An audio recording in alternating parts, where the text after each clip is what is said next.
এখন যেই বয়সে যিনি, সেই বয়সের যিনির একটা নতুন জিনিস আমি দেখছি, অনেক অনেক প্রশ্ন করছে যে কোনো বিষয় নিয়েই। যেমন কোনো বিড়াল দেখলে বলছে ওর মা কই, বাবা কই, হ্যানা ত্যানা, এর এটা কই, ওর ওটা কই।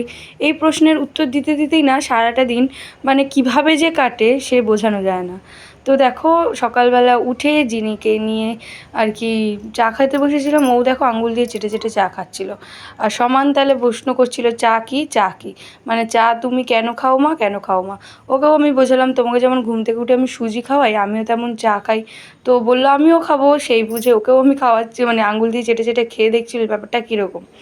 ঠাম্মিকে আদর করে পড়তে গিয়েই দিদুন বাড়ি চলে গেল। আর এই দিকে আর এক মানে মহাশয়ের কী করেছে দেখেন, এক তো পিন্টুর প্যান্টের দড়িটা এর মধ্যে কোনো রকম আটকে গেছিলো, তুলতে মানে তুলিনি বা ইচ্ছা করেই তুলিনি, কারণটা বলছি এই দড়িটা ধরে না পাখিগুলো দোলে, এই দোল খেতে খেতে এই ছানাটার গেছে পাটা আটকে, পা না নুকে আটকে গেছিলো। তা আমি উদ্ধার করতে গেলাম, দেখো আমাকেই দিল একটা সজোরে কামড়। আরে বাবা, তোকে তো বাঁচাতেই গেছিলাম নাকি। অনেকক্ষণ জানো তো তারপরে বসেছিল, কী জানি কতক্ষণ ধরে ঝুলছে।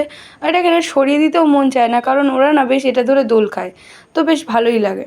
তারপর ঘুম থেকে উঠে খেলাম একটুখানি চানাচুর আর চা, মানে অম্বলটা আমার ভালোই হবে আমি বুঝতে পারছি, তবুও খেতে মন চাইলেও খেয়ে নিলাম। জিনিকে আনলাম, তারপরে খেলাম একটু মোমো, কারণ এই বৃষ্টি বৃষ্টি ওয়েদারে ঝাল ঝাল মোমো একদম অসাধারণ কম্বিনেশন।